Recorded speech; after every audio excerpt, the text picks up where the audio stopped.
ছাড়িয়ে নেওয়া হয়েছে, আর ভেতরে যেটা একদমই কচি সেটাকে এভাবে কেটে নেওয়া হয়েছে।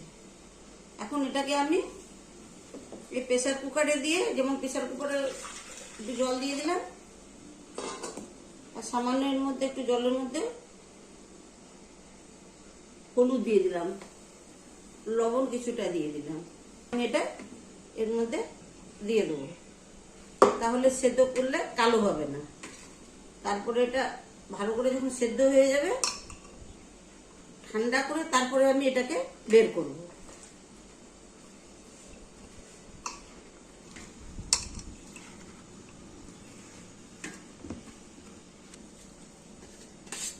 আর টাটকা ছিল, লাগিয়ে দিচ্ছি।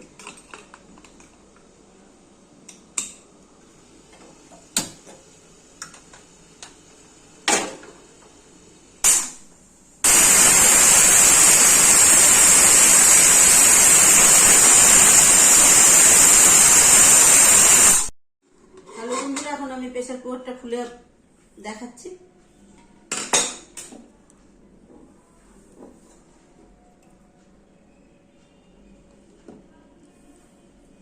ভেজে নেব। কড়াই গরম হয়ে গেছে, এবার আমি তেল দিয়ে দিচ্ছি কড়াই।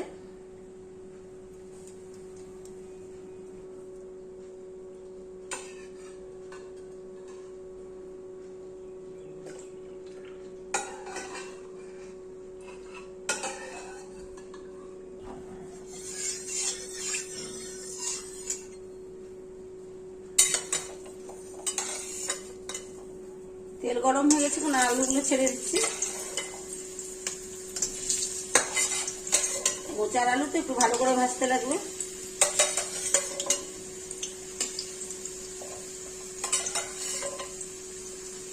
আলুটা 3 ভাগ ভেজে নেব তেলের মধ্যেই, যেন সেদ্ধ হয়ে যায়।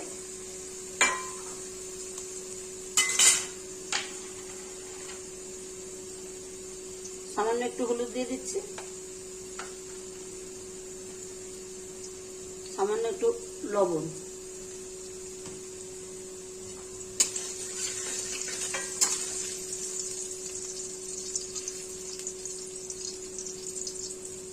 যখন আস্তে আস্তে সিদ্ধ হোক,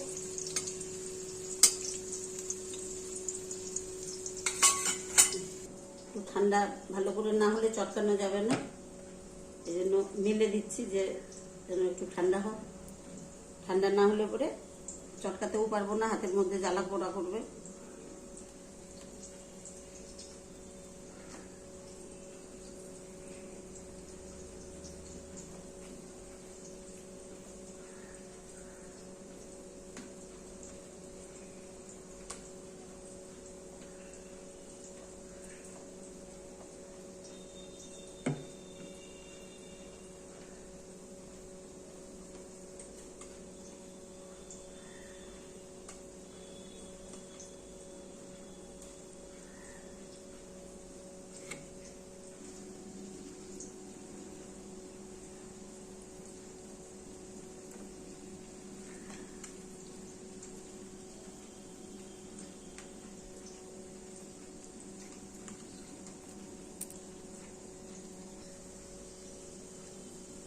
হ্যালো বন্ধুরা, দেখেন কেমন সুন্দর করে চটকে নিয়েছি।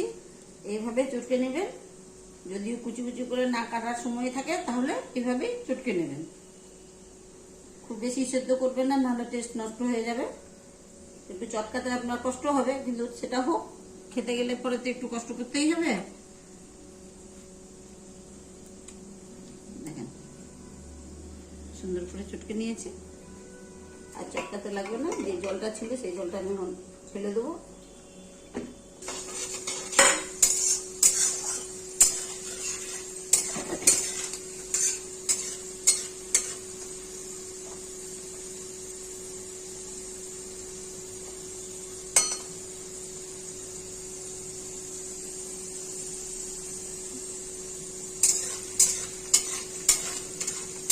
ভাজা হয়ে গেছে, আলুগুলো সেদ্ধও হয়ে গেছে।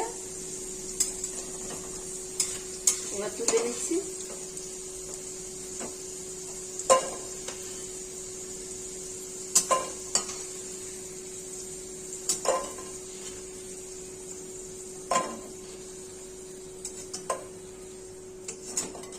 শুকনো লঙ্কা ছেড়ে দিলাম,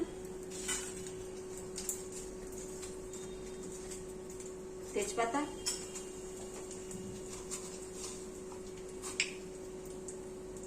কালো জিরে,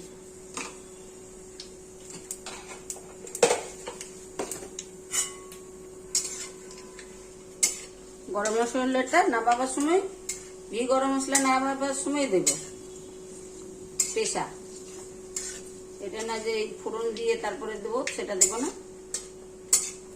গরম মশলা ঘি নামাবার সময় দেবো বেটে।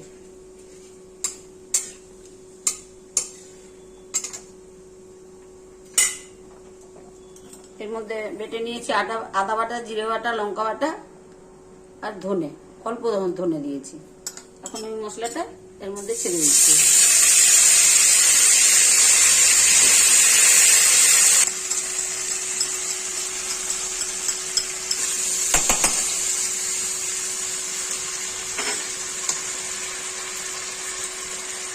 দিয়ে দিচ্ছি হলুদ পরিমাণ মতো,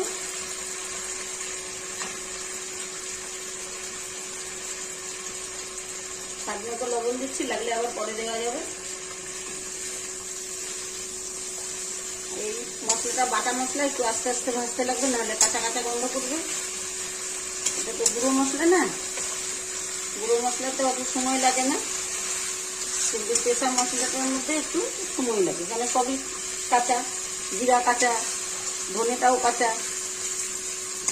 তো গোটা মশলা পিষে, শিলনোড়াতে পিষে যদি করা যায় তাহলে, বা মিক্সিতে পিষে একটু সময় লাগে।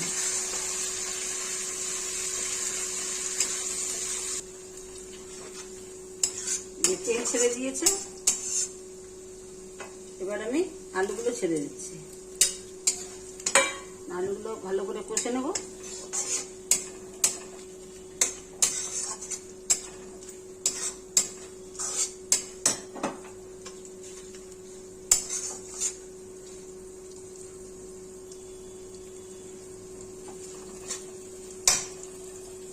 এবার মোচাগুলো দিয়ে দিচ্ছি।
এবার গরম মশলাটা দিয়ে দিচ্ছি।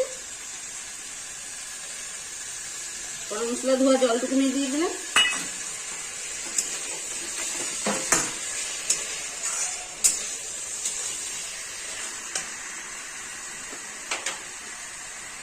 আর ঘি দিয়ে দিচ্ছি।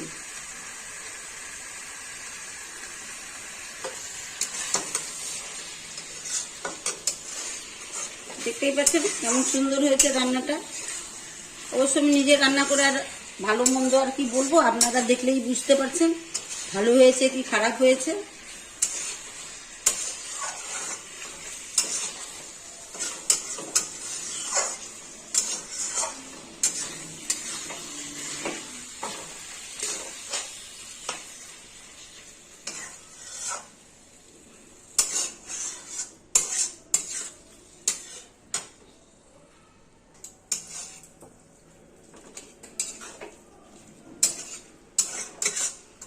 মোচা রান্না করা হয়ে গেছে খুব সুন্দর করে।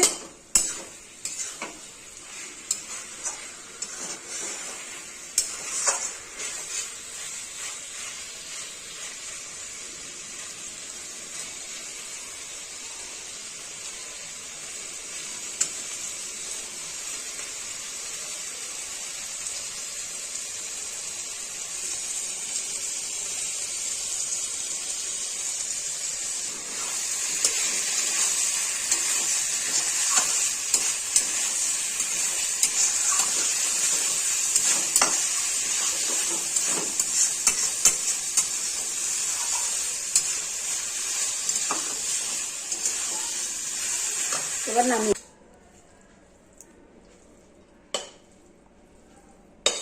বন্ধুরা, প্রথমে আপনাদেরকে দেখালাম কিভাবে ছাড়িয়েছি না ছাড়িয়েছি এবং সেদ্ধ করাটাও দেখালাম, তারপরে গিয়ে মাখলাম সেটাও আপনাদেরকে দেখিয়েছি। আর ওটা আমি ঘুরে ফিরে আর বলতে চাই না। যাই হোক, যেভাবে রান্না করলাম আপনারা এভাবে রান্না করে খেয়ে দেখবেন একবার, খুবই ভাল লাগবে। কারণ এটা নিরামিষ জিনিস, মানে মাছ ফাছের কোনো ব্যাপার নেই আর কোনো রসুন পেঁয়াজেরও ব্যাপার নেই। নিরামিষ দিনে নিরামিষ জিনিস খেতে খুবই ভালো লাগবে, খুব টেস্টিও লাগবে। এভাবেই একবার রান্না করে খেয়ে দেখবেন। লাইক করবেন, শেয়ার করবেন, সাবস্ক্রাইব করবেন, কমেন্ট করবেন আর সাথে থাকবেন। আপনারা যদি সাথে না থাকেন কে থাকবে সাথে বলেন? এগিয়ে দেওয়ার দায়িত্ব আপনাদের আর রান্না করে দেখাবার দায়িত্ব আমার। নমস্কার।